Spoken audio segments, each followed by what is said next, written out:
Hi, everybody. Welcome to Heart of the Matter. I am your host, Elizabeth Vargas. And in honor of Super Bowl just 2 weeks ago, we have today on our podcast a former NFL player, Montee Ball, former running back for the Denver Broncos of the NFL, huge college athlete. He played for the Wisconsin Badgers, where he was two-time All-American, two-time Big Ten champ, Doak Award winner, and Heisman finalist for the Badgers.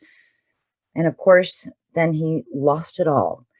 Montee Ball talks to us about what it's like to be an athlete in recovery, about what it was like to make that transition from college sports to the NFL, how difficult it was for him, how he turned down offers of help that were extended to him at that point. And he also importantly talks to us today about what it's like to be a Black man in recovery. We know that fewer than 20% of people who need help get it, who are struggling with the disease of addiction. But it's even worse for those people of color. We know that 88.7% of African Americans do not get help for treatment of substance use disorder. So Montee is an incredible guest. I loved talking to him, and I know you will love hearing from him about how he hit rock bottom, found himself in a jail cell watching his former teammates win the Super Bowl without him, and how he got his life back together and recovered.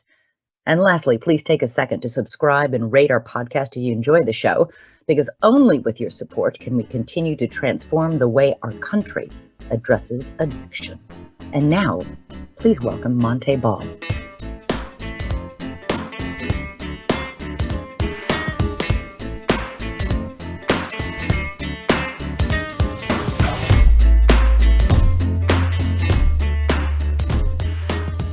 Montee, good to have you. Thanks so much for joining us on Heart of the Matter. Your story is pretty incredible. You were an astonishingly talented football player, won all sorts of awards, a slew of awards in college, drafted to the Denver Broncos, powerhouse team. That was a childhood dream of yours. What happened? First off, thank you so much for having me. This is most definitely an honor, so I really, really appreciate it. And that is the million dollar question. What happened to Montee Ball? Such a smiley kid, happy-go-lucky kid in college. Playing for a big-time university, and yeah, what happened? I mean, a lot happened. From depression to social anxiety, which is ironic. I suffered from extreme social anxiety, which was obviously diagnosed later on, but I didn't understand how to manage all of my emotions, everything that I was dealing with while trying to maintain my position on a football team, Right. a student athlete, and just dealing with life in general. So I was dealing with a lot and drowning it out with alcohol. A lot of people hear a story like yours and think, my God, you were on top of the world. You were a big guy on campus, winning every award you could win as a college football player, setting records. How could somebody like him have social anxiety? How could somebody like him feel depressed? What's your answer to that? Absolutely. My answer to that is simple. Addiction, mental health does not discriminate. It doesn't. I grew up somewhat fortunate. I'm from a small town right outside. Well, it was small, but it's bigger now, but right outside St. Louis, Missouri. And, most people would automatically assume that, when I say that I grew up in a in a poverty-stricken area. But I didn't. I actually grew up a two-parent household, grew up in a white suburban neighborhood. Right. Went to an all-white high school. I was pretty fortunate growing up, so it was a surprise to me that that path that I went down, I chose to go down. But obviously, it was mental health that kind of pushed me down that way, or the lack thereof of care with my mental health. Well, like so many people who suffer from addiction, most people I've spoken to in recovery are drinking or using drugs to not feel something. To numb something that they don't want to feel in their lives. When did the drinking for you start to really become destructive? Yeah, so I didn't have my first drink until 17 years old. I was a straight and narrow kid in high school, with the dream of always playing for the Denver Broncos. That was my entire dream since the age of 8. And so I knew that I obviously had to focus on school, stay out of trouble in order to achieve that. So in high school, did pretty well. Obviously experimented here and there. Like I can count on my hand how many times I drank alcohol in high school. But then once I came to Wisconsin, about my sophomore year, so 2010, I really started to dive into the Wisconsin drinking culture, the party atmosphere, and as a kid in college with, at that time, a little bit of success on the football field, I loved it. I loved it. I felt as if that was the norm. I mean, I thought, well, if these kids are at the bar, but still taking care of their academics, still taking care of, some have jobs, of course, still taking care of that, then I could do it. Then it's the norm. It's the social norm. So I hopped into it, and alcohol is just not for me. I'm one who can't handle it. That's a renowned party school that you went to, by the way. Yeah. I mean, I've got friends who went to that school, and they were like, yeah, people drink. That was when many of them said they drank their heaviest, was while they went to school there. Yeah. And so that's you didn't stick out like a sore thumb. Other kids were doing the same thing. That's why I'm so glad you brought that up, because, obviously hindsight being 2020, I'm like, okay, I now see all of the, the verbiage or the phrases that I was using. I kept saying, I'm not the only one. Everybody else is doing it. Everybody else is getting drunk 3 times, maybe 4 times a week. It's literally what everybody does on campus. You see even parents in bars with their kids and stuff like that. So I felt as if that was just something I needed to do. But obviously it wasn't. I used it as a crutch. I used alcohol to suppress my emotions so I didn't have to deal with them. I used alcohol to sort of a way to go out and party, to step outside of my shell, to feel more comfortable talking to groups of people. It became that vice that obviously became self-destructive. Did you have any trouble at all staying in such peak condition as an athlete? I mean, that is our very, first guest on our podcast was Chris Herron, who was an incredibly talented basketball player, played college ball, played in the NBA, and he told me a story of, one morning waking up wasted and having a game in a few hours, and his brother telling him on the phone, "What are you doing? Are you kidding? This is on national television. This is a huge game." And it was one of his best games ever.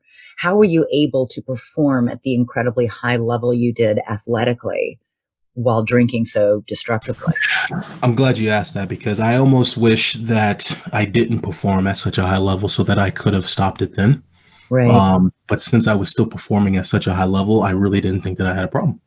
I knew, obviously, as an adult or 17, 18-year-old, 19-year-old, I knew that obviously I shouldn't be drinking as much as I am, but I was then up for a Heisman Award. I was then up for, I broke the all-time touchdown record in the history of college football. So I've seen these awards. So in my mind, I'm like, okay, I'm obviously taking care of my stuff. Even when I would have conversations with my parents, who obviously saw the path that I was going down, I would tell them, I'm obviously not doing anything incorrectly. I'm still achieving all of my goals. And then obviously once I was drafted by my favorite team, my childhood team, I looked right at my parents and said, obviously there's nothing wrong. So you get drafted by the Broncos, like you said, your childhood dream. I mean, this is amazing stuff. And you go to play in Denver. What was that like, and what happened with your drinking then? Yeah. So I always say it. I honestly, once I was drafted, I literally packed up my alcoholism and took off right to Denver, still believing nothing was wrong. And my NFL career was short, very, very short, because not only was I partying at a high level, and in college, now you give this individual money, fame, and all the things that come along with that. I took the Denver Broncos, my opportunity, for granted. I really, really did. Of course, I still, tried to take care of my business on the field, but off the field, once I took the pads off, once I left the meeting room, it was time to party. And I wish, obviously, I can go back and change that, but that was my mindset. Did anybody, I mean, I know that you said at one point the running back coach pulled you aside and said, you smell of alcohol, right? Do you have a problem? And if you do, let me know. I can get you help. Yeah. Yeah. That's, oh yeah, good. That's my guy right there. Coach Studis. I love that man. I still talk to him today. He's running back coach for the Dolphins, I believe. And, he pulled me to the side after one of our running back meetings, and he could smell obviously the alcohol on me. So sometimes what I would do is I would go into the facility, I would hit the hot tub to flush it out real quick out of my pores, hit the steam room to do the same, and then the shower before meetings, and it would help to mask it. Well, this time I didn't, and he smelled it, and he did pull me to the side, and he noticed a pattern. He noticed the pattern, and he asked me, if I need any resources, if I need some help. And I didn't feel comfortable sharing with him that I did, because I kind of knew that I did, but I didn't feel comfortable because I felt as if I would lose some of that anonymity. I don't think that he was capable of keeping that from the head coach, that knowledge. And so I was always afraid that it would be used against me. Like if I had a poor performance, they'd say, oh, it's because he's been drinking. Or if I fumbled the football, it'd be, oh, because he's drinking. So I almost wish I did speak up. Yeah. Because maybe I'd still be in the NFL, but I know for a fact that's what many others are struggling with. Didn't you have days and mornings when you were hungover and feeling sick from drinking? How did you get out there and play? I don't know. I don't know. My rookie season, I would say about 90% of the time on Friday mornings for our practices, I was hungover, because the previous night I wouldn't go to sleep until about 4 a.m., 5 a.m., and we had meetings at 7 a.m. Oh my gosh. Yeah, it was pretty bad. But I don't know how I managed to still practice, but obviously it didn't work. I mean, or I'd still be running for the Broncos right now. So it obviously caught up to me, and I'm glad that it did. Was that running back coach the only person who ever said anything to you? Did any teammates ever say, whoa, dude, dial it back?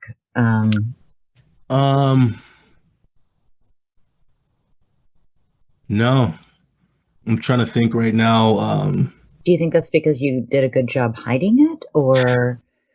I mean, I know that at the end of my drinking before I stopped, I was very careful about how much I drank in front of people, because I didn't want people to know that I was drinking too much.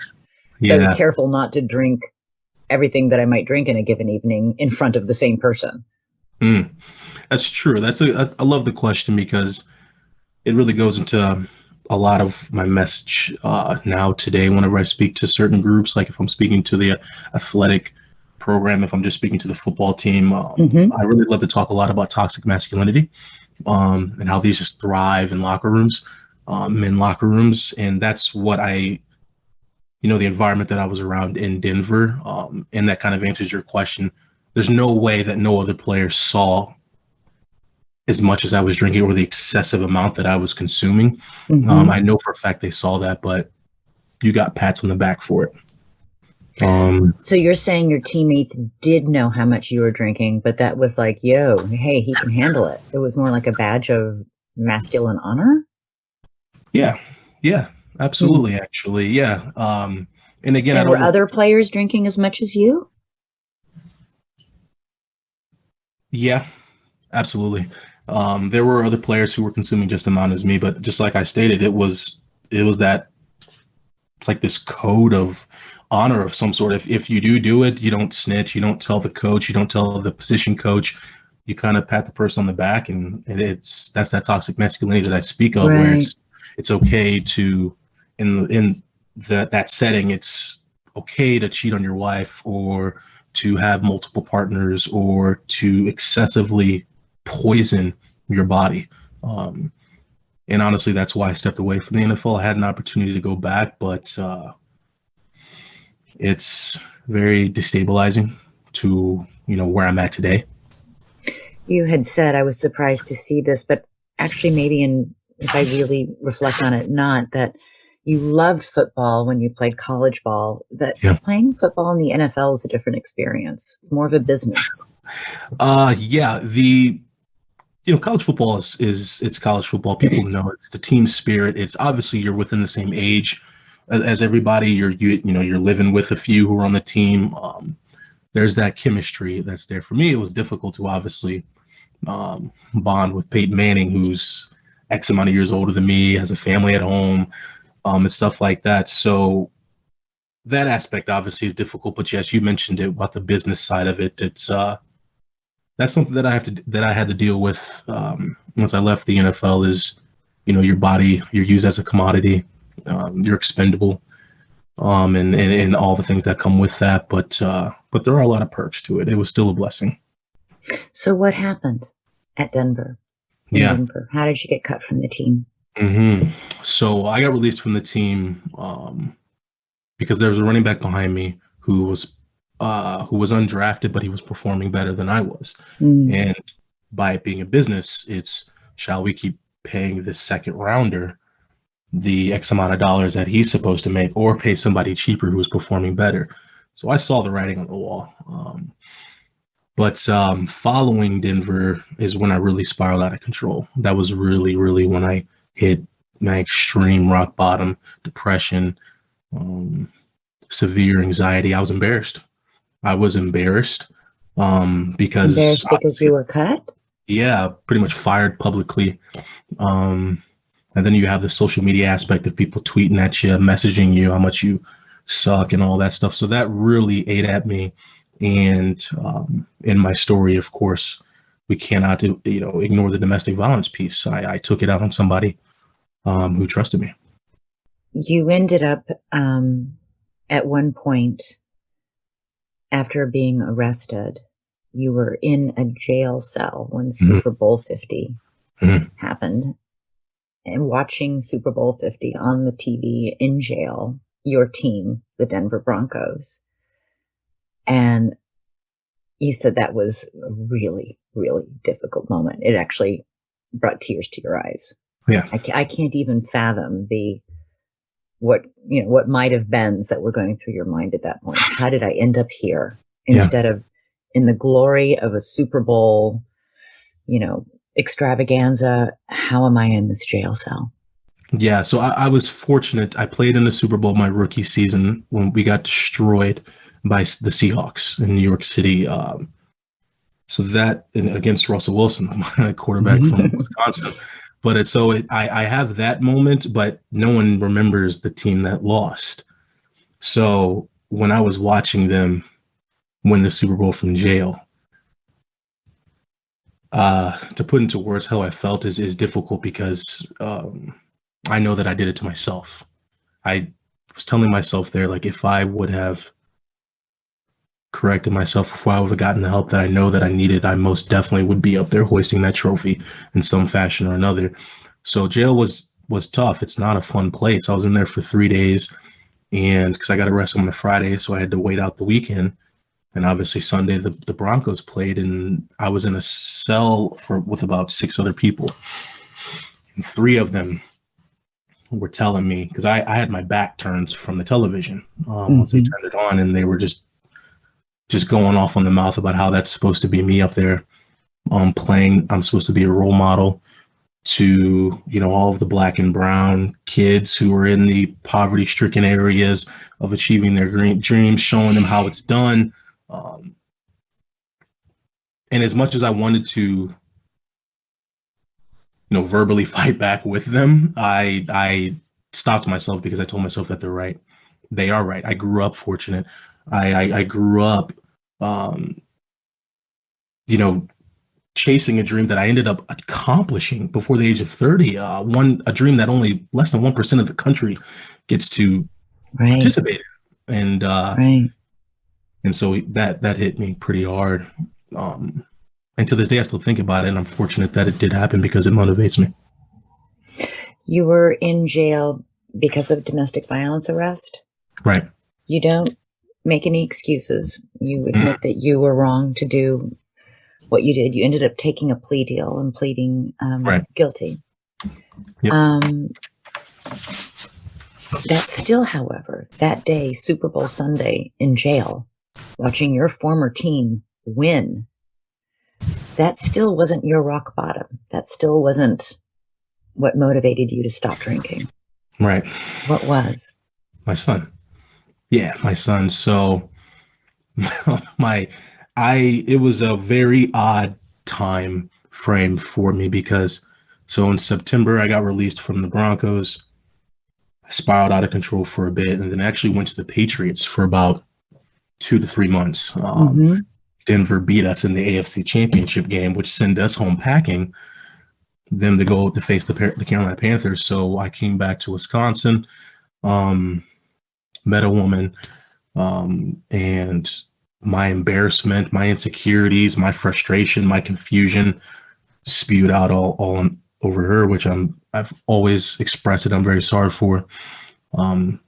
And then went to jail, watched them win the Super Bowl in jail, then got out of jail. And 4 days later, a woman from Colorado tells me that she is 7.5 months pregnant. And my son was born 6 weeks later. So I had no idea that my son even existed. February 16th, she told me. Then he was born April 2nd. So once that happened, once I flew out there and held him, it changed my life forever because I finally realized that all of my actions, all the decisions I make are not only impacting my life, they are directly impacting someone else's life who is looking up to me and wants a healthy and happy father. So that most definitely changed my perspective, my outlook on a lot of things. It allowed for me to, and also therapy, to really understand that football was just a piece of my puzzle, not the entire puzzle. Because I really struggled with the what ifs. What if I would still be in the NFL right now? Where would I be? Where would I be living, etc. But it put things into perspective for me, for the better. I'm not sure those ever stop. I do that too. I think some people manage to set that aside because we can't live in the what might have been. It's more important to treasure the what is. So is that when you stopped drinking? When you held your newborn son? Yeah, that was it for me. Because you don't go from, I knew for a fact that all the times that I've been drunk, I was never arrested, or I wasn't arrested every single time, but the times that I was arrested, I was drunk. So that it was very simple for me that I can't go, how do I go from this smiley, happy, I seem fine kid to this monster? And I knew that I had to obviously get into therapy. I had to make amends. I had to stop drinking. And that's literally what I did. I didn't blame anybody else. I'm not even blaming in a sense that it was all of alcohol. There was obviously a significant amount of insecurities that I had that I needed to address. And then when I look back on things now, I'm just blessed that I corrected it all before the age of 30. So how do you stay sober every day, each day, one day at a time? Yeah, it's a battle. It's a battle. It most definitely is because when I sit back and look at it, I'm like, oh man, I'm 30 years old now. And I hopefully I live for another 60 years. How do I plan on staying sober for another 60 years? Right. And I don't look at it as if it's impossible, but it's a challenge. I'm only being honest here. It's most definitely a challenge. So other than my son and my family, who are my foundation, I love the work that I do here in Wisconsin. That really helps me stay sober. I currently work for the Wisconsin Voices for Recovery, where I provide resources and outreach and linkage for those who may be suffering in silence. I know that there are others out there who were just like me, who don't really know why they went down the path that they went down. Obviously mental health and depression and anxiety, but I reach out to those folks as well and pull them into our network because I get it. I understand the challenges. I understand the confusion that lies with addiction. I understand the embarrassment that comes with it when you go and try to talk to your family members or anybody along those lines. So that is the work that I do today. And that's what really helps me to stay sober as well, outside of my family and my son. We know that fewer than 20% of people who need treatment for addiction in this country get it, but the numbers are even worse for African Americans. Yeah. Even fewer African Americans seek treatment. Why do you think that is? Absolutely. So a specific grant that I work on is called our Overdose Data to Action Grant. We get our funding from the CDC, and it is specifically for our communities of color. And that is the reason why they brought me on board. I provide that linkage and resources to our communities of color because we're seeing that same data. We're trying to figure out why. Personally, I know why. In the Black community, we do not talk about mental health. We do not encourage our close ones, our loved ones, even our friends to go and speak to a therapist. I think there's that gap in education that will show obviously the benefits of receiving help. So it's a barrier. It's a Do you very, think it's very a cultural issue, or is it a socioeconomic issue? Is it I think a little bit of both. a little bit of both? I think with the culture aspect of it, I think I just mentioned where it's just there's no discussion about it. Right.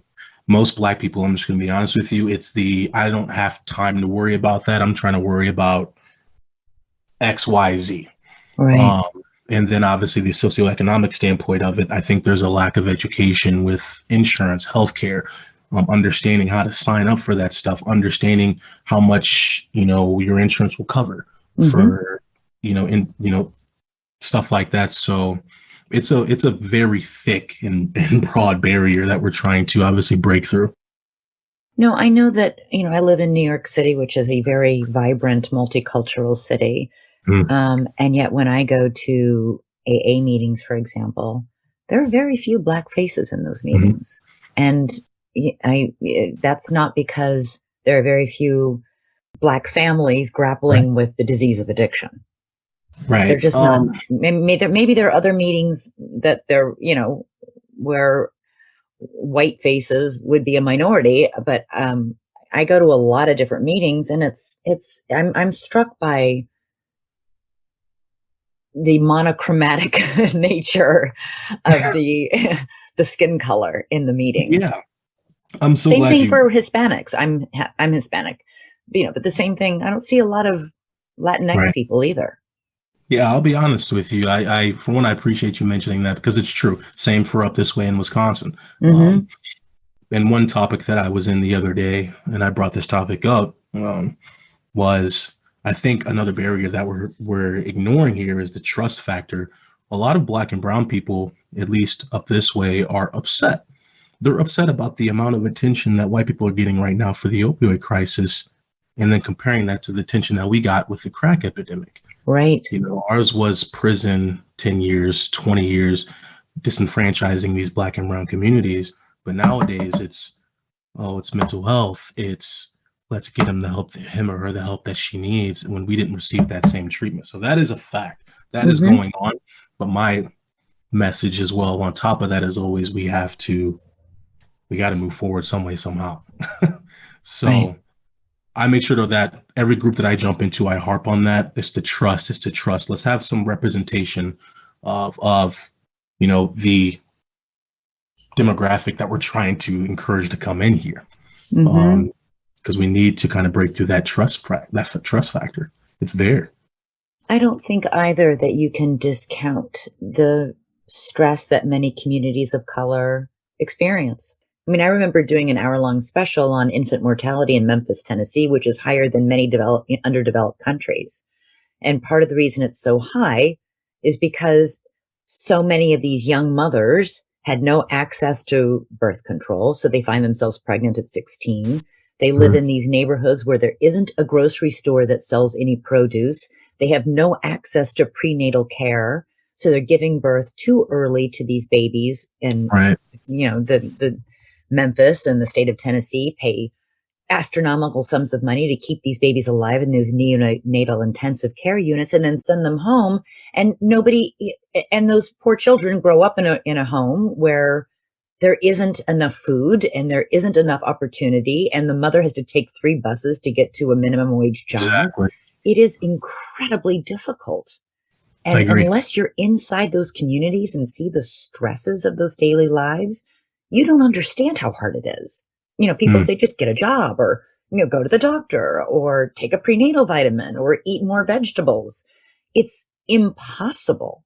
And then we all express surprise that so many people turn to substances as a way to ease the desperation, honestly, of living like that. I agree. And I think that's a very important conversation to have because many people don't even understand that. When you start to talk about the other stressors that these individuals are dealing with in their communities, then it's just like you stated, then it's no longer just, hey, go get a job or anything along those lines, because there's so many disparities from healthcare to living in a food desert to redlining, et cetera, that all play a huge factor in the lack of social services and the lack of mental wellness in these communities. I think it's a giant monster that we're trying to deal with here in Wisconsin. We actually have a meeting with the Attorney General next week or the week after, where we want to, because there's a significant lack of education with addiction in our Department of Justice here, big time. And our goal is to start implementing programs. One being, let's follow the individual out of who just got released from prison, just to make sure that they have some sort of support when they're out, so that we can maybe decrease their odds of getting back in prison or back behind bars. Because obviously we know the statistic there, how fast they get back in. So why don't we create something that help them along the ways when they're out? So long story short, it's together we can make a change. We can make it happen. We just have to start having these conversations. Did you ever have any hesitation about going public with your story of recovery, your story of addiction? At first, not really. I now that I really think of, no, I was obviously a little nervous, but being in the public eye, when you make a mistake like that, I had that extra push as well too, where it's like you have to get it together. You have way too many people kids who message you and say they look up to you and all that stuff. So not only do I want to do it for myself and my child, but I want to make amends, so the same people who were looking up to me can now see what I'm doing now, and I'm giving back in ways that I could never give back on the football field. And I just want to make that known to everybody, where football, you can use it as a vehicle, and I believe I was given that platform to really speak about something way greater than myself, and that's addiction.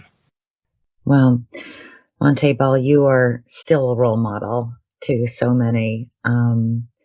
Congratulations on your sobriety. Thank Congratulations on getting your degree. You went back to the University of Wisconsin and yeah, right?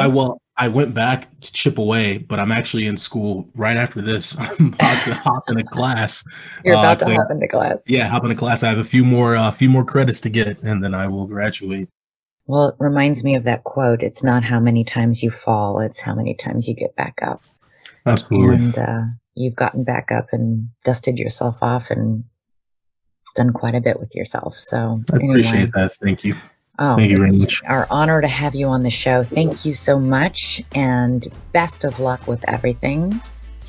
Thank you very much. I love what you're doing. I love it. We need it more, and more people need to feel comfortable sharing. Yeah. Yes.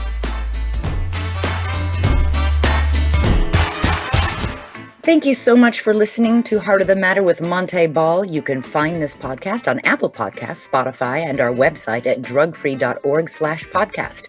And as a reminder, if you need help with a loved one who is struggling with substance use, you can text 55753 or visit drugfree.org. Talk to you soon.